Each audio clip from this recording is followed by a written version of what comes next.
إن وليي الله الذي نزل الكتاب وهو يتولى الصالحين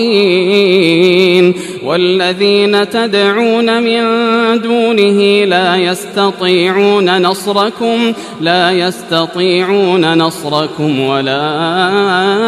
أنفسهم ينصرون وإن تدعوهم إلى الهدى لا يسمعوا وتراهم ينظرون إليك وهم لا يبصرون خذ العفو وأمر بالعرف وأعرض عن الجاهلين وإما ينزغنك من الشيطان نزغ فاستعذ بالله إنه سميع عليم إن الذين اتقوا إذا مسهم طائف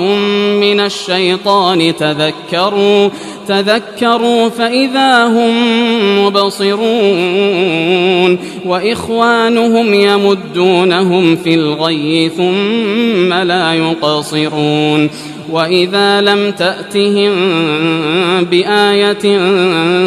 قالوا لولا اجتبيتها قل إنما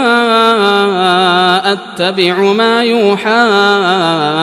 إلي من ربي هذا بصائر من ربكم وهدى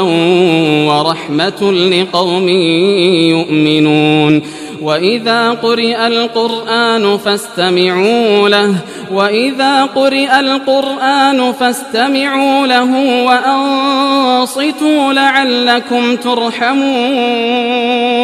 واذكر ربك في نفسك تضرعا وخيفة ودون الجهر من القول بالغدو والآصال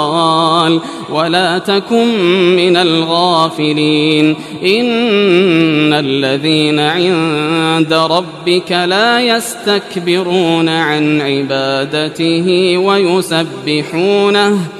ويسبحونه وله يسجدون